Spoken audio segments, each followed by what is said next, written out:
wonderful. That's incredible. And the end of an incredibly brief career in aviation, I might add. Thank you, Phil. That was truly wonderful. And folks, it's a real pleasure to be here. I was sitting here thinking, why would all you folks stay around for a luncheon and listen to a guy like me talking? And all of a sudden it hit me. It just hit me. You folks can't golf. I'd like to welcome you to California here. In fact, Diane and I just came in here a while back in our airplane and we landed. And I got to tell you, my head may look big there, but it was actually much bigger after this landing. We came in and I'll tell you what, I held that wing down. I got that wing up over here. This one goes down, that one's got to go up. And landed on one wheel and put that wheel down. That was incredible stuff. My wife looks at me and she goes, that was the most incredible crosswind technique I have ever seen. I have never seen better crosswind technique. I said, well, thank you. I appreciate that. She said, just too bad there was no crosswind at the time. God, I hate it when that happens. Folks, last night I had a dream, and I'd like to start my program off by saying this. Let me tell you about the dream.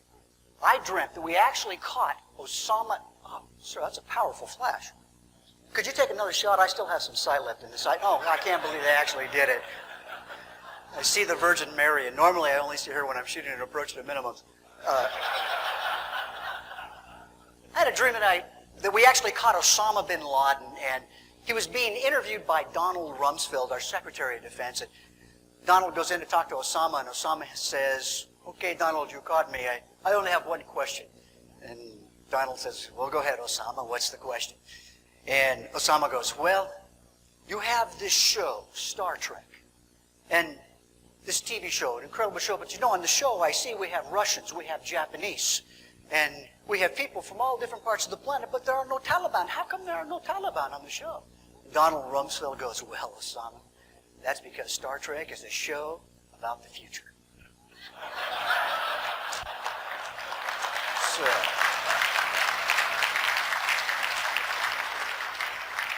you know, you're really in a very unique state here, because this is a state where PETA, People for the Ethical Treatment of Animals, actually held an animal rights barbecue without realizing the irony of that little event.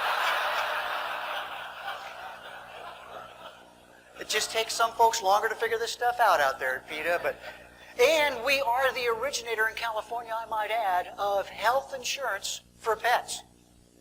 No, I'm not making that up. Just in case your hamster gets lower back pain. We started it. We were the folks here. But folks, let me take you back and show you how unique California is.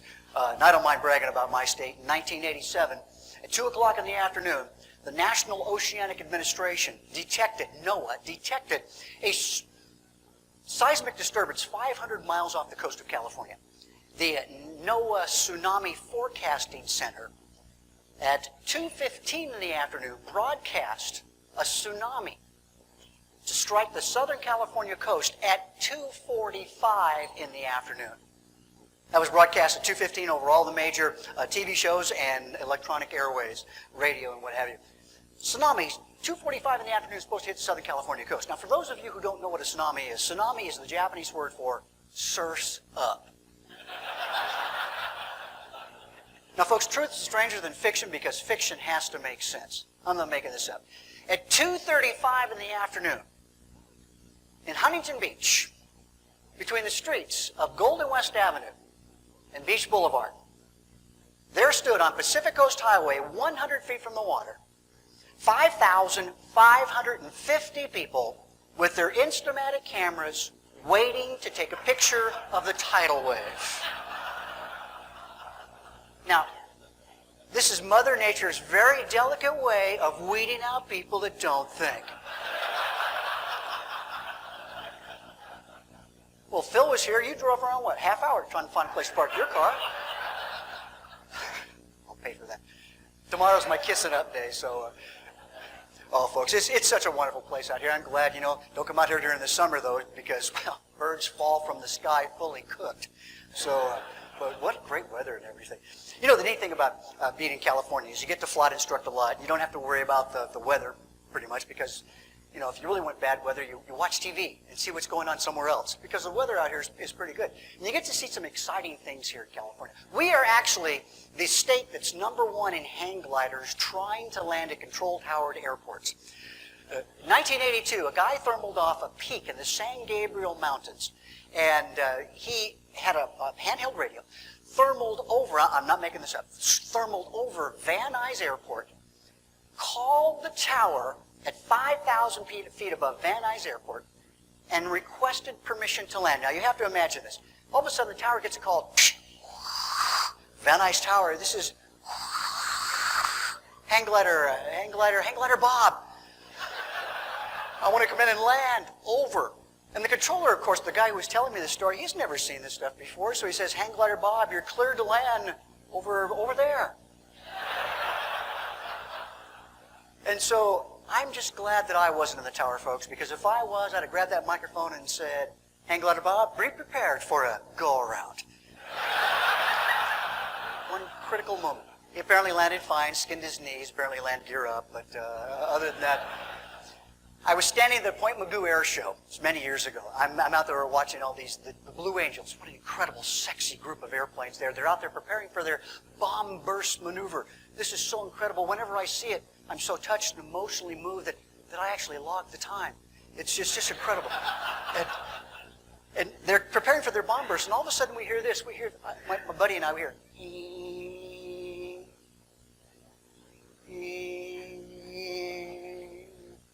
oh no. There was an ultralight at 3,000 feet. I'm not making this up. How it got there is a mystery.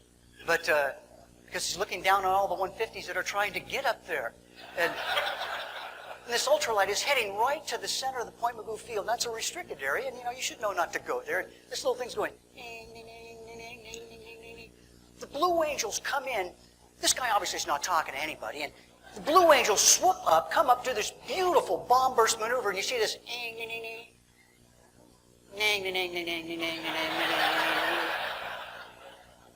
A friend of mine works at the Van Nuys FA, looks at the guy and says, I gotta go get this guy. He starts walking this way. I said, Bob, where are you going? Your car's over there. He says, I'm going after him on foot. So went after an ultralight on foot. To give him a fair advantage, of course. But only in California. We're such an unusual place out here. But being a flight instructor, and you can flight instruct almost every day out here in California, you see some interesting things. And I've always claimed that if you give, at least 300 hours of dual as a flight instructor, that's worth a baccalaureate degree in psychology. And it's not far from the truth. I had a student once, 16 years old, and his daddy was a fighter pilot in Vietnam. More than anything else in the world, he wanted to be a fighter pilot. Well, he could taste it. It was such an exciting thing to him, and all he thought about was being a fighter pilot. We had about 6 hours. We're out in the practice area doing steep turns, and he's holding his altitude, but only because he continuously updates his altimeter setting. Hey, thanks for getting that. I appreciate that. Both of you. I really appreciate that. All of a sudden I hear this. This guy's turning around, and all of a sudden I hear from the cockpit here. I look around. He's in the left seat. I'm telling you exactly as this happened. He's going.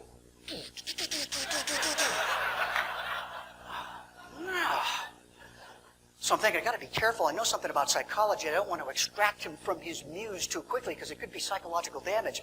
So I look and I go, look out, bandit, 3 o'clock. He goes, door. Shot down 6 kids from another flight school. Only in California. Flying with a student of mine one time, we were in a Cessna 150 Landomatic, one of the greatest airplanes in the world for training. Really, Landomatic. All you do is raise your hand and say, I command you to land. And there you go, and it lands all by itself, almost, pretty much.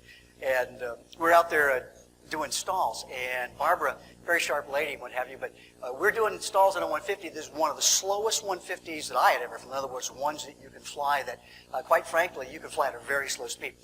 She gets the airplane in a stall. Stall horn is wailing, and as it's wailing there, the airplane's right on the backside of the power curve. I mean, she is hanging on the very end. All of a sudden, the airplane wing starts to dip. She takes her aileron, attempts to correct the dipping wing. And because the airplane is so slow, the airplane is not responding. So she's going like this, and all of a sudden, blood flows to the carotid arteries going to the higher neocortical functions of her brain. She can no longer talk. Her vocabulary is reduced to 2 basic words. Bad thing. And she's going like this. She lets go of her controls, reaches over, and grabs my control. thinking that somehow or another I disconnected her controls because that's the kind of flight instructor I am. Not really. But I got to tell you, you got to be careful when you're flying with very sharp students once. I had another student, and I distracted her because we were in the traffic pattern doing touch and goes, and I wanted to see if she could land this thing without using her airspeed indicator, flying by the seat of your pants. Assuming you wear pants when you fly, you should be able to do this. And so I distracted her, and I said, look outside, there's a balloon doing a bag over. And because they don't really do that. And see, that's the stuff you should be laughing at because they don't really do that. And she's looking at this thing. I take my No Peaky, my soap dish holder with 50 suction cups on the side, and I wet it, boom, boom, right on the airspeed indicator. Cover that baby right up. And she looks and she says, what did you do that for? I said, I simulated airspeed failure, sort of with a smug look on my face. And I turn away. All of a sudden I hear, she's sitting there going, I said, what did you do that for? She said, I simulated fixing it. Get over there. Because that's the way students are sometimes. But I love it though, because weather's always so clear here. I took a student once on a cross-country flight out to Apple Valley. It's a beautiful place out there. Although it is kind of like here in the summer, birds fall from the sky fully cooked, of course. And we're on this cross-country flight. We're at 5,000 feet, and we got up there. We've been climbing for about an hour and a half, and a lot of thermals out there. And we got up to 5,000 feet. Wish we had some video of that so I could actually prove it to you. But my student has the mixture leaned out. And of course, students always do this. The mixture is leaned out. But whenever on the cross-country flight they start going down, they always forget to put the what in, the mixture in. Well, we're flying on this cross-country flight. Mixture sticking 2.5 foot out of the firewall.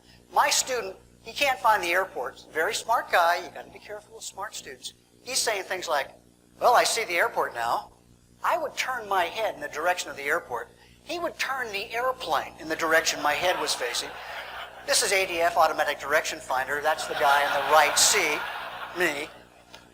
He starts going down. He forgets to put the mixture control in. Now, folks, if you don't put the mixture control in when the airplane's going down, then when the airplane gets down into the thicker air with such minimum amount of fuel, the engine will cease to operate, and that is not a good thing. The airplane descends to 3,000 feet, and all of a sudden the engine quits, graveyard dead. The prop is still turning. As far as the student is concerned, that's okay with him. We go through 1,000 feet into the traffic pattern, and the student reaches over, and I'll tell you exactly what happens. He grabs the throttle, shoves it in, he doesn't hear the noise. He pulls the throttle back and says, okay, I caught the carburetor by surprise. I won't sneak up on it again. Now, I have found the second time, when they shove the throttle in and they don't hear the noise, they make the noise themselves.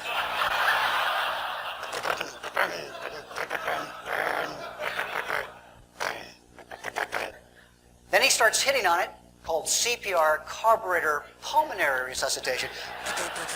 My student's looking at me, blood flow, cut off to the carotid arteries, go to the base of the brain. And I'm looking at him, I said, Bob, what are you going to do? He goes, I won't let you fly.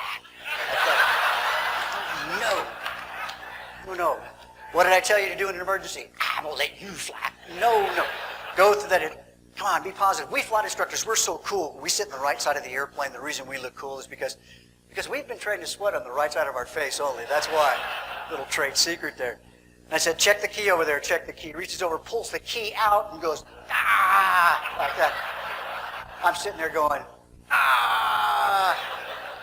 And folks, he pulls the carburetor heat. Now imagine this. He doesn't pull it regular. He pulls the carburetor heat, and perhaps you've experienced this, all the way out of the panel and goes, psh.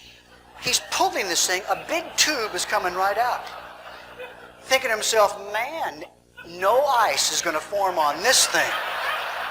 Especially when I pull the carburetor right into the cockpit. I'm going, what's the matter with you? Like that. Well, that's what you get when you flight instruct. There's so many exciting, wonderful things. You meet so many interesting people, and flight instructing is truly wonderful. But the greatest source of stress as a flight instructor, of course, is talking on the radio. I mean, Professor McDougall at the FAA said many years ago that student pilots talking on the radio experience stress greater than or equal to the stress experienced by a combat pilot under combat conditions. That is a statement of fact, Professor McDougall. And if you don't believe that, I'm sitting in the run-up area one time with a student of mine, and all of a sudden I hear this from another student in the airplane here, another airplane here. What do I say? What do I say? Tell him you want to take off. I want to take off. What do I say now? Nothing. Let go of that button, dummy. Now, you can't tell me controllers don't have a good sense of humor, because all of a sudden I hear, well, what do I say?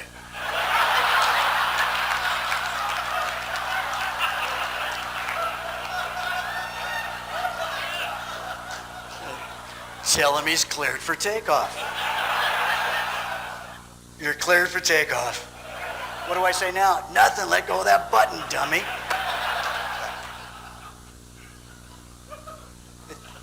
It gets a little uncomfortable sometimes. I'm telling you, this talking on the radio stuff can be pretty scary sometimes. A friend of mine happens to be a flight instructor up in Portland, Oregon. He had a young lawyer student, 25 years old. This kid's cool, calm, what have you. They fly to Portland Airport, International Airport, for their first air traffic controller experience. So the student says, okay, well, what do I say to this guy? Because the instructor made the landing, so the student's time's coming out. He's going to make the radio call. The student says, well, what do I say? And the instructor says, just tell him who you are, where you're at, and what you want to do. The guy says, I can do that.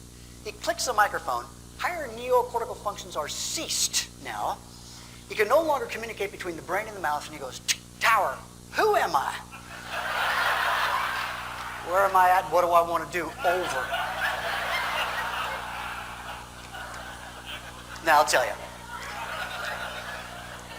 Many, many years ago, now, this is a story back from 1976. I'm with a student of mine, Paul. Paul was Japanese. No, not was. He still is Japanese, of course. I'm sorry. Hasn't made the Sino-Caucasian conversion yet. But Paul had just come from Japan. He was here for 6 months. Paul was one of the most, he was an engineer, truly a bright guy, an engineer. Do we have any other engineers in the room here? Let me see a show of hands. Any engineers? Excellent. Now, I've personally never driven a train, but Paul was an incredible guy. Had an IQ of 140. He was a member of Mensa. That's right. Mensa, High Intelligence Society. I got in. I had to share a membership, but I did get in. And Paul had been working on his vocabulary, and he's doing pretty well. We turned downwind into the Cessna 150.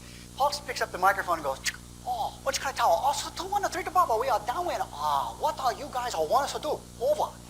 Like that. The controller comes on, and you know how they speak at 60 with peak gusts to 90. All of a sudden you hear, okay, 213 to Bravo, air traffic control here. I want you to follow traffic number 5 to land at Orange County Airport. You can't follow traffic, you go outside the airport, you make a 360 to give yourself some space, and you can't make 360, you make 490s in the same direction. You're going to have to have 4 o'clock, 3 miles, 2 o'clock, 3 miles, 4 o'clock, 8 miles, 2 o'clock, 4 miles. Over. Paul looks at me and goes, oh, he talking to me? I hope so. I hope so. Hope he's not talking to me. Paul goes, oh, what the hell you want me to tell this guy? I shouldn't have done that, but it was a moment of inspiration. Juvenile inspiration. But I was motivated by a memory from my childhood. I said, Paul, you speak Japanese, don't you? He said, of course I speak Japanese. That's why you had to share membership to get into Mensa. I said, well, speak a little Japanese too. Paul picks up his microphone and goes,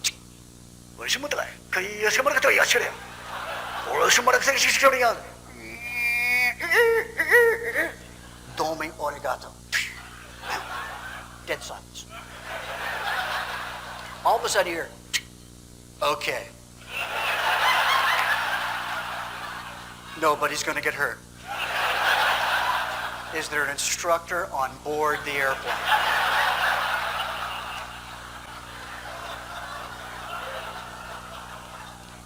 I shouldn't have done it.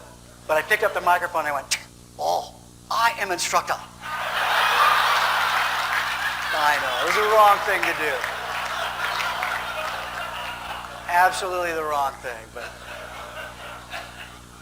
you know, folks, I got to tell you, flying an airplane, you have so much fun, so much excitement. But quite honestly, really, we don't typically have problems in airplanes because we do things like pre-flight. What a wonderful concept. And by pre-flight in an airplane, in essence, we reduce the number of problems and potential problems down to an absolute nil. Because, typically we fly airplanes that are very, very safe. Unless, of course, the airplane you fly has a Blue Book value that varies based on the amount of gas in the tank. So that's how you know an airplane's not one of the better airplanes to fly. Or if the airplane you fly only appears to climb because the Earth is curved, that's how you know. But normally you do good pre-flight, and some of us even do pre-flights in a slightly different way. We do our pre-flight backwards. And I don't mean like walking backwards. You walk backwards, and you're probably one of the 5,550 people that got hit by that tsunami out there in Huntington Beach. But we do it backwards. We walk around a different way just in order to change the perspective. And perspective change is very valuable. It's like, well, to give you a good behavioral science example you can use when you go home. Rent the movie Jaws. Some of you may have the movie Jaws. Put it in your VCR, fast forward it, and then play the movie backwards. And you'll see a movie that's entirely different from the one you originally planned to see. No, I'm not kidding. Because you'll see a movie about a giant shark that keeps throwing up people till they open the beach. Very different from what you originally thought. But you see, you do things backwards and you learn some interesting things. If only people would do things backwards. I'm sitting out in the run-up area at Long Beach with a student of mine, several other aircraft in the run-up area. A guy taxis out in his Mooney, and he's got an owl still attached to the tail of his Mooney. I'm not making this up. There's an owl attached to the tail of his Mooney. Now, apparently he didn't check or do the pre-flight. All of a sudden, one of the other guys, and my student looks over and goes, oh, bad thing. And I look over and I go, oh, all right. I'm going to get to see some action now at the airport. All of a sudden, one guy in the run-up area goes, ooh, ooh, ooh. Ooh. From another corner of the run-up area. Ooh, ooh, ooh.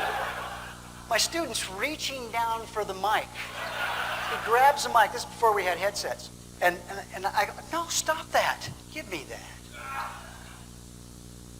Ooh, ooh, ooh. All of a sudden, the controller at Long Beach says, okay, gentlemen, what's going on out there? What's going on? Some guy goes, there's a guy out here with an owl on his tail. And the controller says, well, let me take a look at that. He's looking out there. All of a sudden you hear, ooh, ooh, ooh. That's the kind of sense of humor you want to have when you fly an airplane. Sometimes we make mistakes, and that's the way it works. You have to have a sense of humor about that. Folks, it's supposed to be fun. And aviation's supposed to be that way. And I think it's important not to let anybody ever remove or rob you of the joy of flying. And it's one of the things that I profess, and I believe it to be one of the most important things, that aviation is a very safe activity, and it's as safe as a person flying the airplane. And I honestly don't believe that anything outside of an act of God can hurt you in an airplane, because there's always a way to prepare for it. I firmly believe that. Now, if you get hit by a meteorite on the downwind leg, well, that'll teach you to hold a heading. The chances of that happening are absolutely nil to none, quite frankly. So I'd like you to keep that in mind. Aviation is tremendously safe as you would like to make it. Don't ever let anybody rob you of the joy of flying. Don't ever let anybody scare you if you're a passenger. Please, if you are taking people flying, don't ever scare people as a pilot. That's such an important thing. My friend Rafael Gomez took his mom flying in a Cessna 150 Land-O-Matic. First time for his mom flying, she's on the runway with him, and they pull out, and his mom goes, no, don't scare me. Rafael says, don't worry about it. I won't scare you. He shoves the throttle in the Cessna 150. By the way, I should tell you, Rafael has an awesome sense of humor. He shoves the throttle in. The little air vent on the Cessna 150, the one that has a metallic sleeve with a plastic serrated cap on top that has a ball-bearing friction lock on it that keeps it from sliding out when the air pressure increases. Well, this airplane had been worn. The ball bearing had been worn quite a bit on this. He shoves the throttle in. This air vent pops out between his mom's legs, just like that. And she's looking down there, and all of a sudden she goes, oh no, bad thing. And Rafael looks down and goes, no, wing bolt.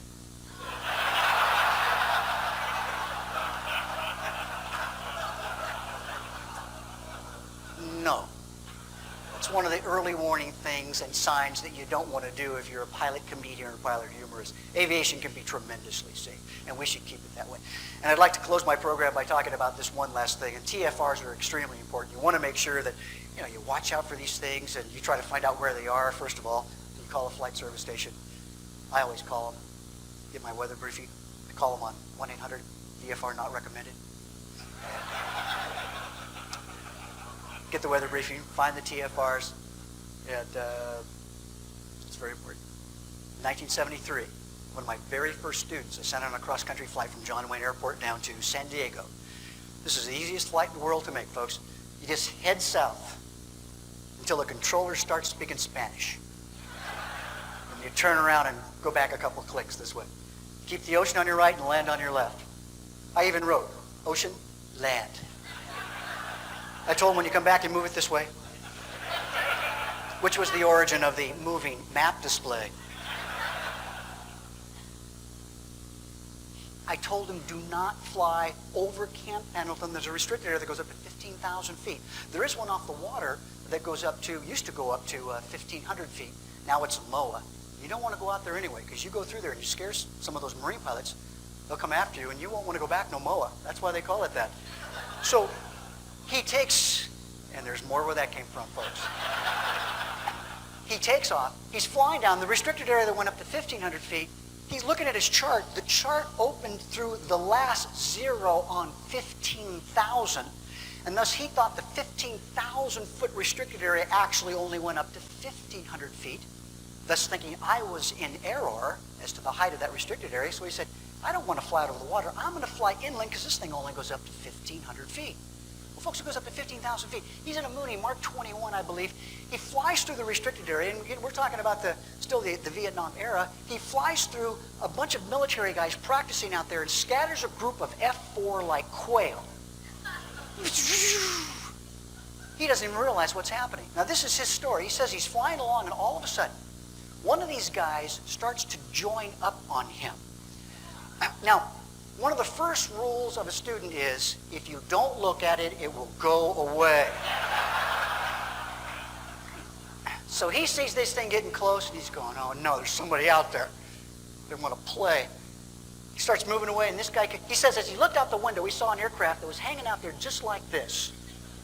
Gear down, sprouting aluminum. He's in a 150 mile per hour airplane, and this thing can barely fly at 150 mile per hour. The guy reaches over, lifts up his hood, his visor. My student goes, whoa. And the guy goes like this. My student goes. And the guy goes. My student goes. The guy goes. My student goes. Cross country, don't have time to play right now. The guy's gone. My student goes, holds up his chart, points to where he's going as if that's actually going to help. And I always teach my students, if you're ever in trouble, the most important thing to do is to grab the throttle, take some time, and slow down. He pulled that throttle back, and that airplane went, just like that. I'm standing at the FBO, Dick's Aviation at John Wayne Airport. All of a sudden, I get this call. Cindy, the receptionist, hears this. Hello? Yes? Oh. Oh, no. Oh. And I'm thinking, some instructor's probably in trouble.